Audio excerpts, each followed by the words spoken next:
ଆଜିର ରାଶିଫଳ ଜାଣିବା ପୂର୍ବରୁ ପ୍ରଥମେ ଜାଣିନେବା ଆଜିର ପଞ୍ଚାଙ୍ଗ। ଆଜି 2026 ଜାନୁଆରୀ ମାସ 10 ତାରିଖ, ଓଡ଼ିଆ ପୁଷ ମାସ 26 ଦିନ, ଶନିବାର, କୃଷ୍ଣ ପକ୍ଷ ସପ୍ତମୀ ତିଥି, ଯାହା ଦିବା 12:37 ପର୍ଯ୍ୟନ୍ତ ରହୁଛି।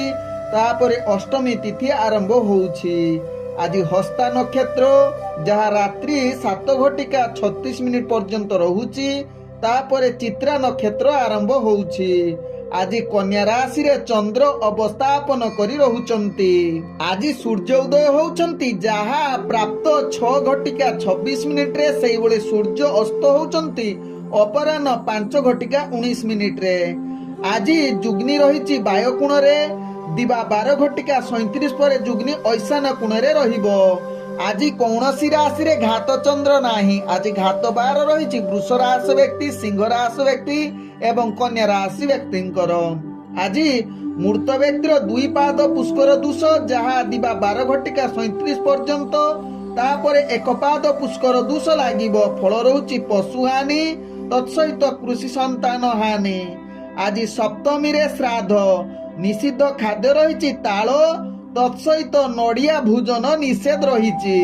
ଆଜିର ଅଶୁଭ ବେଳା, ଯାହା ପ୍ରାପ୍ତରୁ ଦିବା 8:20 ମଧ୍ୟ ରହିଛି କାଳ ବେଳା। ସେହିଭଳି ପୁଣି ଦିବା 4:18 ଅପରାହ୍ନ 5:19 ମଧ୍ୟ ରହିଛି କାଳ ବେଳା। ସେହିଭଳି ଦିବା 9:09 ଦିବା 10:32 ମଧ୍ୟ ରହିଛି ରାହୁ କାଳ। ସେହିଭଳି ଦିବା 1:06 ଦିବା 2:42 ମଧ୍ୟ ରହିଛି ବାର ବେଳା। ସେହିଭଳି ସୂର୍ଯ୍ୟାସ୍ତରୁ ସନ୍ଧ୍ୟା 6:55 ମଧ୍ୟ ରହିଛି କାଳ ରାତ୍ରି। ସେହିଭଳି ପୁଣି ରାତ୍ରି 3:45 ଶେଷ ରାତ୍ରି 6:26 ମଧ୍ୟ ରହିଛି କାଳ ରାତ୍ରି। ତେଣୁ ଏହି ଅଶୁଭ ସମୟରେ କୌଣସି ଶୁଭ କାର୍ଯ୍ୟ କରନ୍ତୁ ନାହିଁ। ଆଜିର ଶୁଭ ବେଳା, ଯାହା ଦିବା 2:43 ଦିବା 4:02 ମଧ୍ୟ ରହିଛି ଶୁଭ ବେଳା। ସେହିଭଳି ରାତ୍ରି 12:31 ରାତ୍ରି 2:54 ମଧ୍ୟ ରହିଛି ଶୁଭ ବେଳା।